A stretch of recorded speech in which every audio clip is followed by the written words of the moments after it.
Heroin is such a huge problem right now that it has now become the #1 drug threat in the entire state. Big. It's everywhere. Everybody I talk to, it's just really bad in Geauga. It's a problem out there that's growing in epic proportions. It is massive. 50% of the deaths are in the suburb.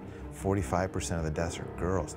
It's everywhere. It's a plague. I live out in Olmsted Falls, too, so it's not a Cleveland thing. It's not a white thing, black thing. The more money you have, the more you can buy. I come from a great family. I had a good job. I went to good schools. My son's face is now the new face of heroin. The heroin problem has quadrupled in the last 13 years. Absolutely, it is a killer. It's killed lots of my friends. And I knew that I wasn't going to be able to stop. You buy it off the streets, $10, $15, and you're high. Heroin has become a party drug. I don't know how that happened. Human beings have been trying to change the way they feel with chemicals, I think ever since we've been on the planet.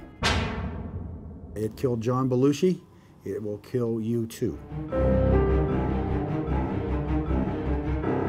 Heroin. It's an ancient drug, but in the last century gained fame as a killer of celebrities. But there are thousands of other sons, daughters, mothers, fathers, and friends who aren't famous, and they're dying too at an alarming rate. As of today, you are more likely to die from a heroin overdose than a car accident in Ohio, and heroin doesn't discriminate.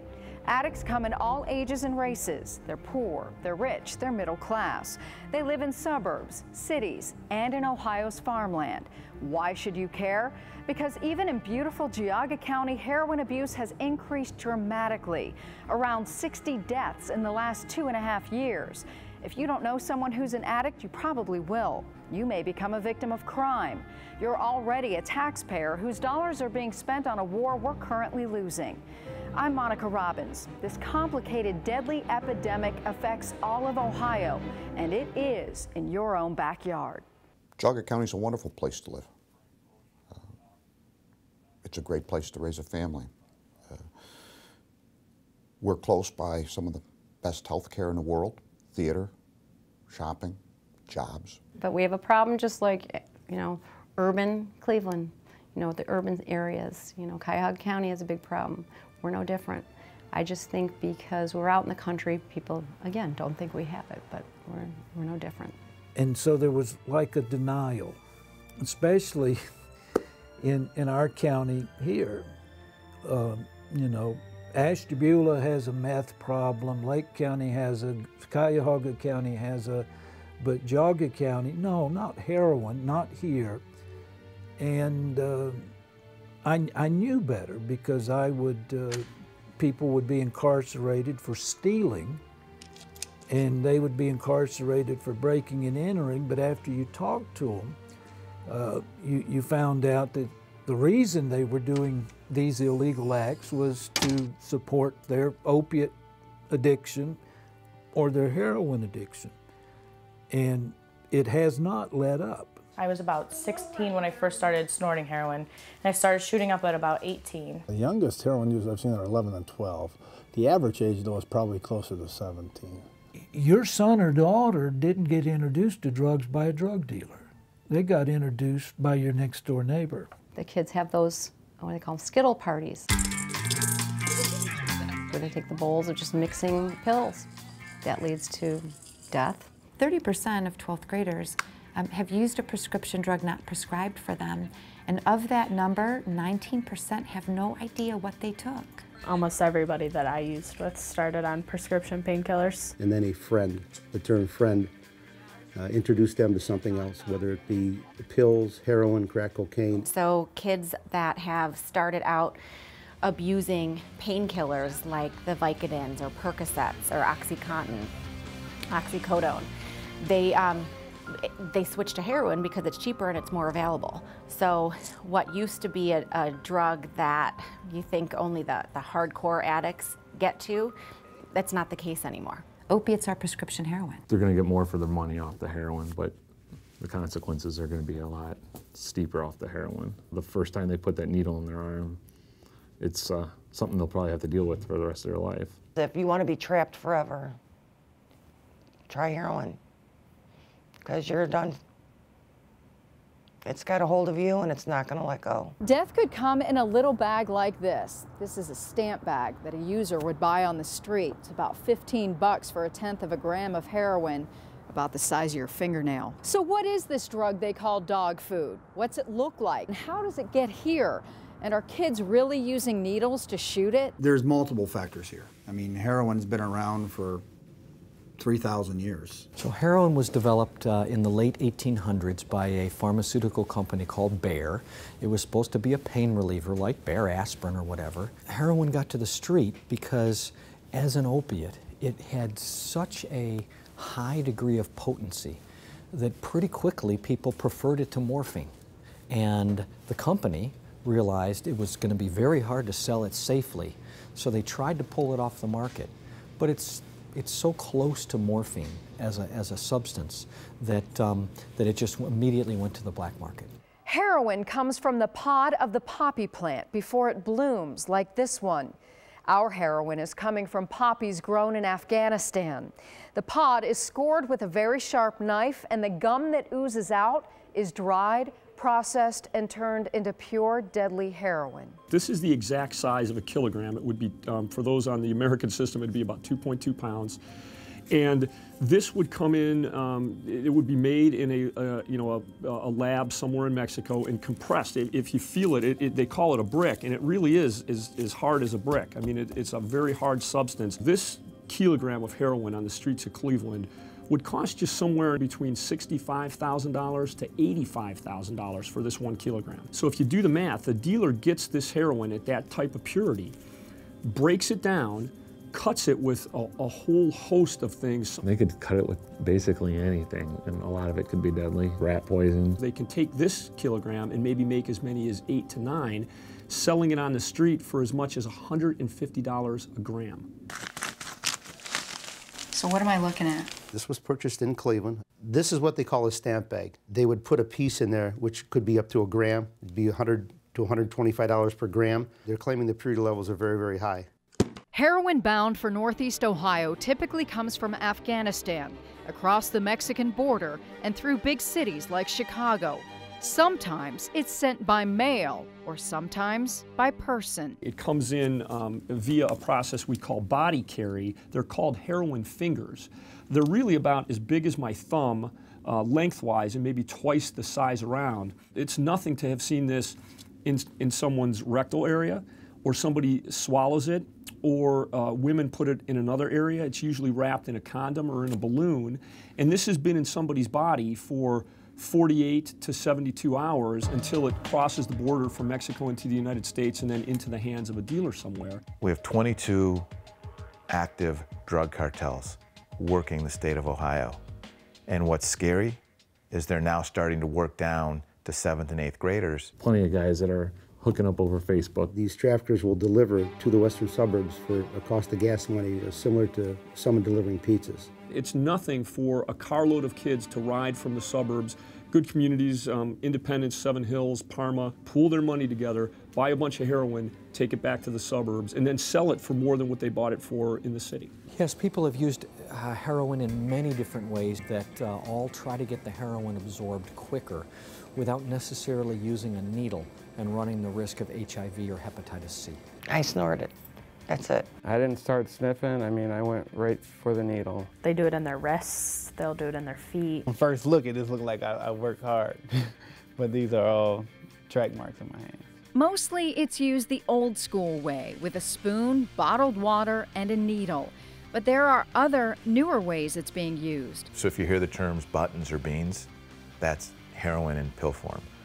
The other one is now something called monkey juice, and they're taking liquid heroin and mixing it with Visine or other saline-based eye drops.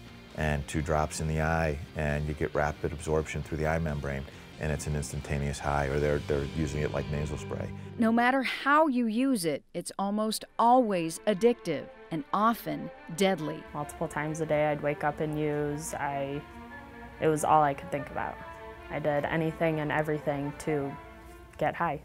That's all I did. It consumed my whole life until I got caught. If you just had enough willpower, you just bite down on a piece of leather and you could just stop. It was like just this warm feeling that went over my body, and it It made me feel good. I never wanted to be a junkie or a drug addict, you know, and got caught up. I knew that I did have an addictive personality, and I still chose to do it almost to see like what it was like. And they just say that it's just so euphoric that it's like none other. Any drug that is abusable causes an extreme release of the chemical dopamine in levels in your brain that are anywhere between double or 10 times the normal limits. And that's what makes a drug so seductive or so addictive. So depending on what drug you use, how young you were when you started it, do you have a family history of the illness, those are some of the things that give us hints or clues that maybe that person will develop addiction later on in life. 15% of the population has a brain with addiction in it. That's 1 in 8. Someone on your street or mine, that person can take a drug like heroin and become addicted after the first time. Here are the stories of 2 girls who lived that life of addiction. Meet Judy and Nicole. One night we snuck out and I got drunk and I was sexually abused by 2 older men that were at this party I was at. After that, Judy struggled with self-esteem issues. She first became addicted to cocaine. Then one of her so-called friends introduced her to heroin. I remember I asked if I was like, is it really something where, you know, if I do it one time, I'm gonna be addicted? No, like you'll be fine. You have to use for, you know, a few weeks in a row. And I remember like not even a minute after I got high, I like was thinking to myself how screwed I was because I knew that I loved it. It was like probably the best feeling I ever had in my life. And I knew that I wasn't gonna be able to stop as soon as I did it. And from that point on, I used every day until I got caught. I was stealing from people. I stole from people that I got really close to, friends. I pawned my own stuff. I had almost nothing left. I mean, I had nothing. I didn't get to the point of using myself to get drugs, but I mean, I could only imagine how much longer it would have been until that happened because it was suggested. At first, I wasn't staying clean for me, I was staying clean for my family. And now I'm doing it for me because I realize I can have a better life and I can feel better, and I'm starting to feel better about myself. I wouldn't say there was a direct trauma in my life. It was just high school. I mean, my parents were normal parents. I went to church every weekend with my family. My uncle's a minister. So it can happen to any family. It just, there's girls that, you know, they say mean girls in school, and if you don't fit in, you either go, you know, one way or another, and I just chose that path. And it started off with simple little things such as like Percocet and, you know, some Vicodin every once in a while. And then it just led to bigger and bigger things, eventually snorting the pills. Once I started shooting up, it was over. I got in trouble for running somebody off the road because they stole from me. And it was just, I was hanging out with just, you know, terrible people giving me terrible advice. I ended up, like I said, losing custody, and that was a, you know, shock to me because I love my child. Everything was just bad. Nothing was good, and it was no more happy, no more fun. You know, it was like chasing, like instead of just, oh, we'll go get high today, it was, you know, I have to get high today. I'm sick, I don't feel good. So I read this book called Heroin Diaries by Nikki Sixx. I had put down the needle and I hadn't used ever since. I went and did everything I needed to do. I went to parenting classes, I went to anger management, I went to rehab, I did hair tests so that way they could check and make sure that I was clean. I don't regret everything I did because it's shaped who I am today, and I'm able to help other people who struggle with this addiction, but I wouldn't want myself to suffer also because I've walked that fine line so close to death so many times that, you know, I could have died, and that's a scary thought because now I've got 4 children and they need me. To get clean, both women had to fight the physical addiction and the brain addiction. I still remember what that felt like. Just as much as it is a body addiction heroin turns into, it's a mind thing too, where you know that you liked it and you know that it made you feel better. Addiction is a brain disease at its heart.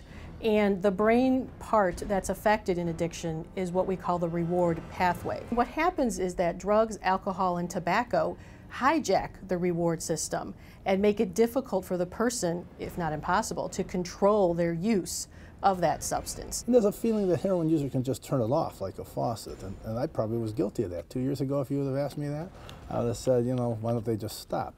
But you get an appreciation after you sit here and you've seen and worked with folks as much as you would hope they could stop, it's not as easy as it sounds.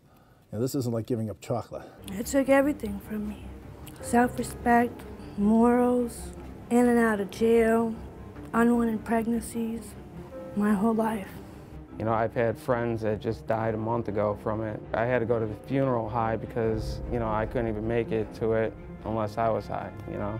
So I'm talking to these family members that just lost their son, you know, from the direct use of it, and I'm over there, you know, going to their funeral high. Junkies are slaves to their addiction. In order to keep chasing the high, they lie, they cheat, they steal, and often end up in jail. They destroy families and friends. It's a living hell. Now, I went from the penthouse to the outhouse in one day. You make really poor decisions and you end up hurting other people besides yourself. You know, you hurt your family, you hurt people that you take from, and it's a terrible addiction. That's one thing about this lifestyle is trying to figure out how you're gonna get it, and when you got it, how you're gonna get some more. When you get in the middle stage of heroin addiction, that's a full-time job. Your work is finding ways and means to get more drugs. Addiction causes you to develop all kinds of cognitive distortions. AA calls it stinking thinking. And so you've learned how to move from a life of integrity to duplicity. And if you've used long enough, not only does everyone else believe your lies, you started to believe your own lies. And then there's the money. A dose of heroin can cost just $10 to $15 on the street. But if you've been addicted for a while and you need more, it can cost up to $150 or more a day. When I got arrested, I didn't even have, my car wouldn't even start. I didn't even have enough money to put gas in my car, so I don't even know how I planned on going to work that day. They could be arrested, thrown in our jail, out on bond, and 2 days later they could be arrested again for the same thing. They'll steal. They'll steal from parents, from family, from neighbors, to support the habit. You get into prostitution.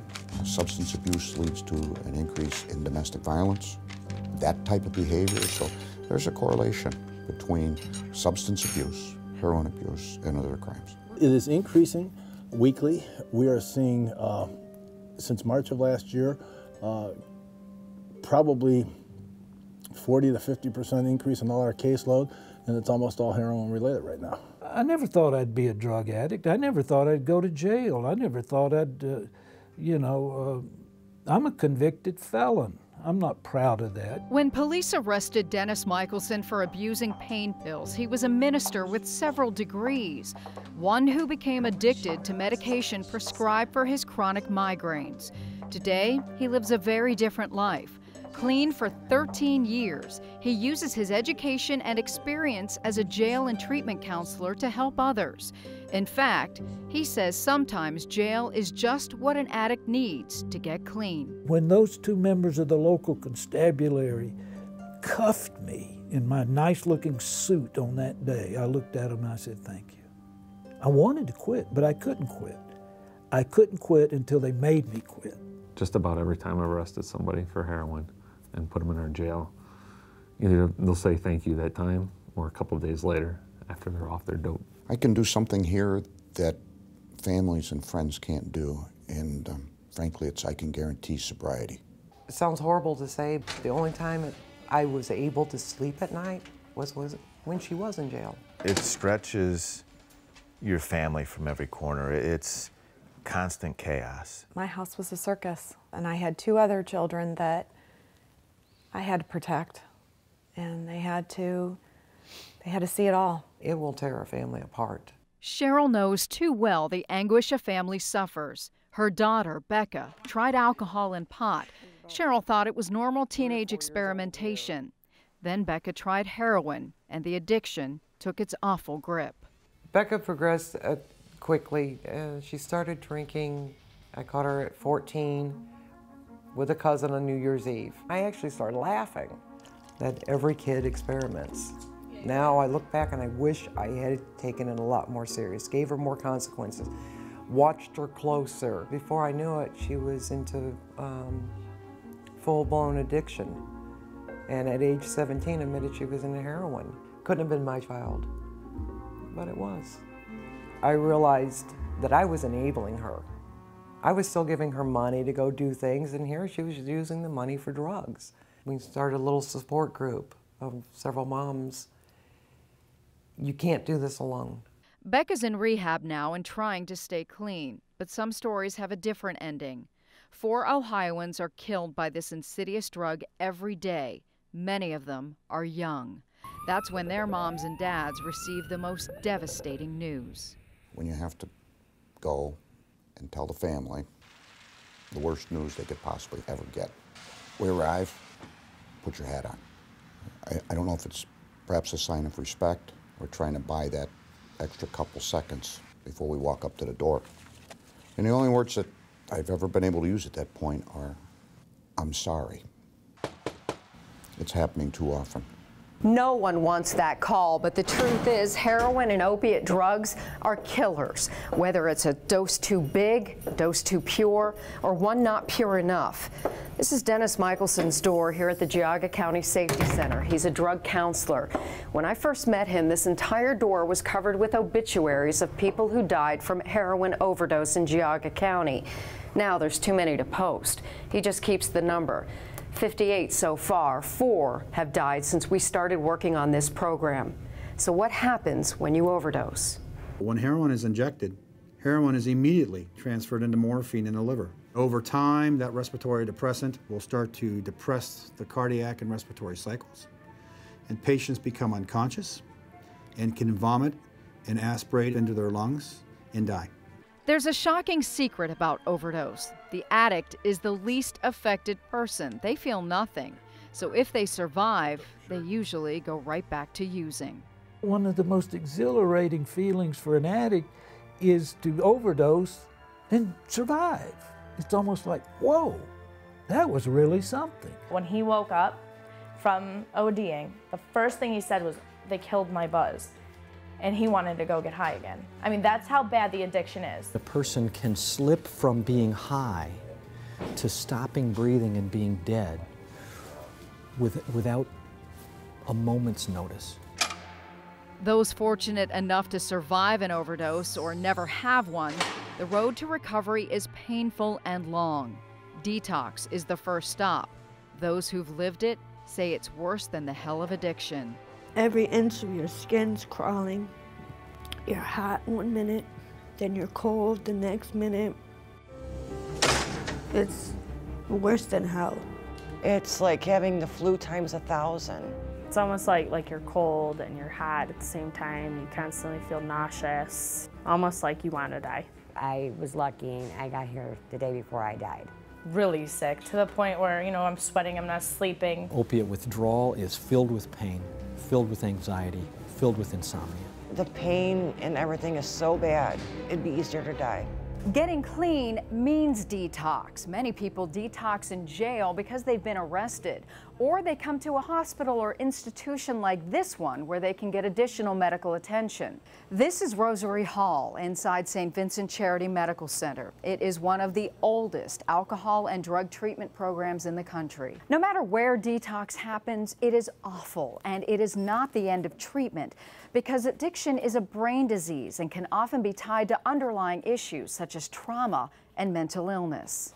Fortunately, it's also treatable, and people with this disease can recover. For many individuals that have experienced trauma, they resort to drugs and alcohol to either escape the pain or to just deal with the pain. 75% of them have significant past trauma. I'm talking about genuine abuse. They've seen someone shot point blank. They've been raped. You're dealing with a legitimate case of PTSD. It's the potholes in an addict's soul. The dope fills those potholes in very, very, very, very well. Many junkies who go through detox and treatment relapse. They say relapse is a part of recovery, but we didn't know how big a part. You know, 3-4 relapses is not uncommon. 50% of the people that complete a rehab program will still be sober 1 year later. And then 50% will have fallen backwards and perhaps started to use again. They are comparable to the statistics for diabetes, high blood pressure, and asthma. I look at it as a learning opportunity. What went wrong? What can we do better this time around? What's more, relapse after detox can be deadly. Getting clean reboots the body and the brain.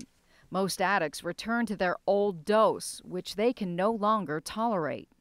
Their body has started to heal. Their brain has started to go back to what we call homeostasis, or a baseline. And it's almost like a shock. Robbie Brandt was clean for almost 4 months before he relapsed and died. 10th grade, he got his wisdom teeth pulled, and he was given a full bottle of prescription drugs. I went back for the bottle, and I noticed the bottle was completely gone. And that raised a red flag right away. There were times when he was him, and then there were times when he was, you know, angry or sleeping all the time. You know, his grades would be up and down, but he did what he had to do, you know, to hide his addiction. He did the outpatient rehab, and then he did the inpatient rehab, and he relapsed. And that was it. He didn't go a third time to rehab because he was headed off to boot camp. And he had gotten injured a couple of times in boot camp, and they gave him morphine. And when he got home from boot camp, he had rekindled a relationship with a friend that he used to buy and sell prescription drugs with. And that friend introduced him to heroin. I felt like he entered what I called heroin hell. I knew something wasn't right. I knew the money was missing. I knew pills were missing. I knew that cough medicine was missing, but you could never pinpoint that. With the heroin, that was easy. I definitely knew. I had missing cotton balls, and I thought, who is eating my cotton balls? Where are these cotton balls going? A $5 Burger King was a $20 debit card charge. And I started monitoring his bank account, and it's like, where's your money going? Spending a lot of time in the bathroom. I couldn't wake them up. They go on the nod when they use heroin. They just keep nodding their head, and they just keep falling asleep. One morning, Robbie left for work in the company truck, but he never showed up there. Rob and Carla knew something was wrong. They spent the night calling his cell phone and driving around East Cleveland, where Robbie had bought drugs before. The next morning, Rob reported his son missing. And I was filling out the paperwork. And they got the call that they had found him. And he said, you know, we're sorry to have to tell you. And you see it on TV all the time, you know. And then it's real. A heroin overdose killed Robbie Brandt in October 2011. 3 of the last 4 calls on his cell phone were to different drug counselors for help. Tragically, they never answered.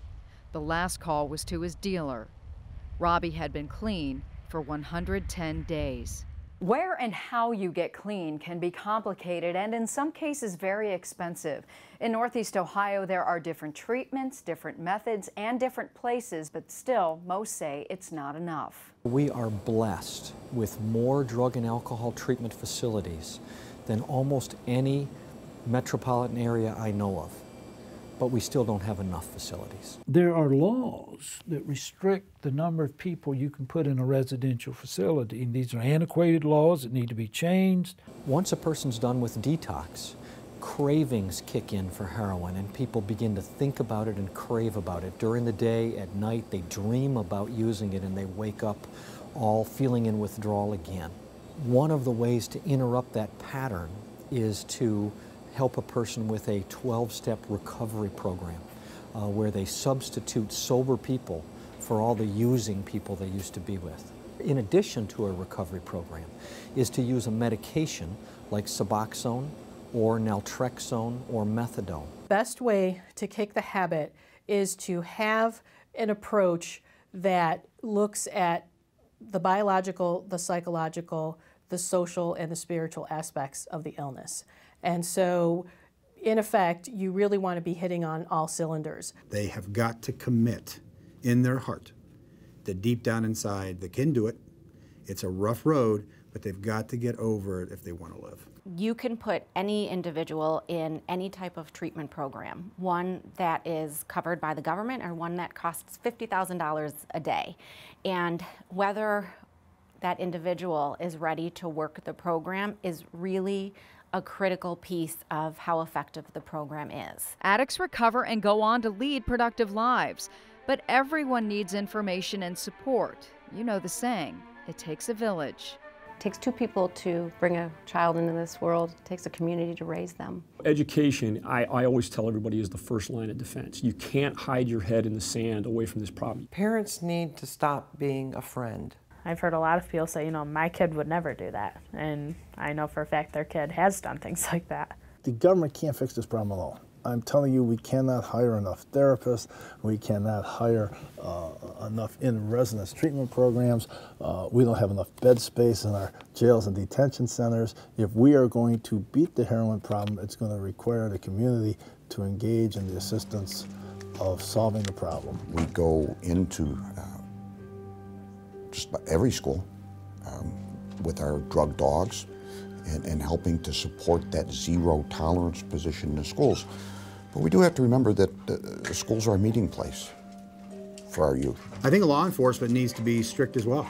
I think, you know, you getting out there and understanding what's going on. All our law enforcement agencies here in Geauga County are quite knowledgeable about what's going on. I believe we are very progressive in what we're doing. We have a leadership Geauga group who, as you know, we did a forum, panel, question and answer debate. I'm getting out to try and educate and prevent.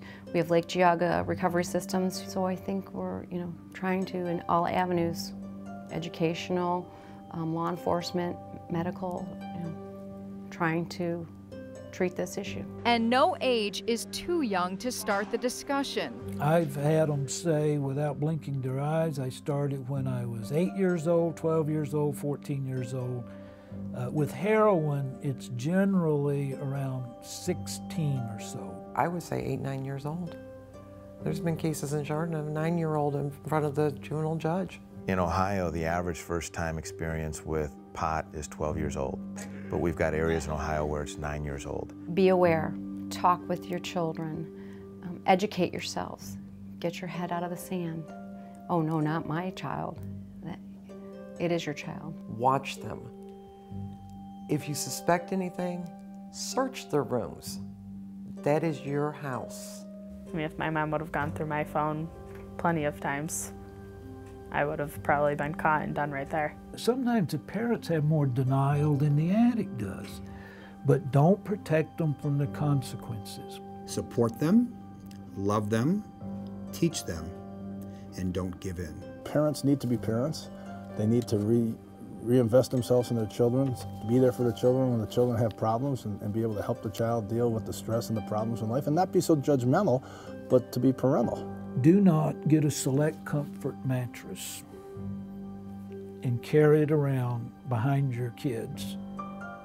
The worst thing a parent can do to an opiate addict is stand between their kids' choices and their consequences.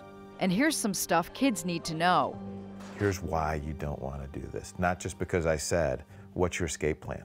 So develop 3 phrases that you can use to get out of a situation so that when it happens, they're not overwhelmed by the situation. They've been through it, they've talked about it, they know the appropriate way to respond and react. All of the recovering addicts we spoke to had dire warnings for kids. No surprise there.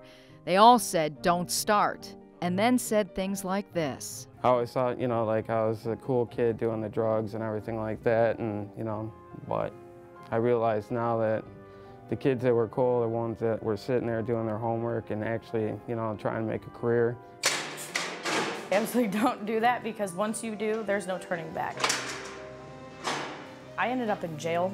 I have charges on my record that will never go away. You know, I was young and dumb, basically, and it sucks because, you know, we're going to school now, and I can't take any of that back. It will ruin your life. If you don't end up in jail, you're gonna end up dead. You don't try heroin. It's not something that you do with your friends on the weekends. It's something that when you do it, you're done. Until somebody helps you, you can't help yourself. And now we know the trouble can start at home with unused medicine. The physician community has begun to get the message regarding the magnitude of the problem with prescription drug abuse. And as a consequence, they're prescribing less, which means there's less prescription opiates available, which means more people are turning to heroin. Don't be an unintentional dealer. Get rid of your unused medicine, but don't flush it. Call your local law enforcement and ask about drug drop-offs. There are many steps we all need to take to get this deadly problem under control. If you or a friend needs help, tell someone. If you see something strange in your neighborhood, a suspected deal, a kid who may not be acting right, speak up. We're all part of this village. The message I'm hoping people will take from this is that we need to address the narcotic problem. We need to become involved. We need to do something. And we can't pretend it's not there. Many of the addicts we spoke to are in recovery, and we may never know who's successful, but their honest and candid stories can still inspire hope. The high is not worth it. You know, I don't get satisfaction out of thinking about that stuff anymore. Right now, I feel happy. I'm content with how things are going. I'm working on, getting my life back, paying all my bills. So when I see people using, I want them to see that, I was doing that and I'm okay now, and they can get better. And the Brants have picked up the pieces of their lives. They followed up on their son's dream to reach out to addicts and their families. They're now the voice he might have had. A couple days after, I immediately went in his room and I started going through everything. I found a notebook and I opened it up and I started reading it. And it was a website that he had started, and he wanted to help addicts. After his funeral, we both just looked at each other and we both just knew if Robbie wanted this, we're his voice now. We are Robbie's voice. We started it really with a very simple goal, and that was to bring awareness and education to save lives. This is a life or death issue, and education and awareness is lacking. We've spoken to over 3,000 parents and kids in middle schools, in community centers, in high schools, in rehabs. We've got close to 800 Facebook friends now that follow us. To be that resource for all the information we didn't have, all the things that we couldn't find, and to maintain that connectivity with people so that they're always updated, informed, and aware. You've met Cheryl. She's opening a 3-quarter house to help young women come back from addiction and reintegrate into society. It's named after her daughter's birthstone, Opal House. When you take a gemstone out of the earth, it's dull, dirty, it's rough, much like someone with addiction who's out using. But as they start recovering and going through the recovering process, they start to shine. It is definitely here to save lives.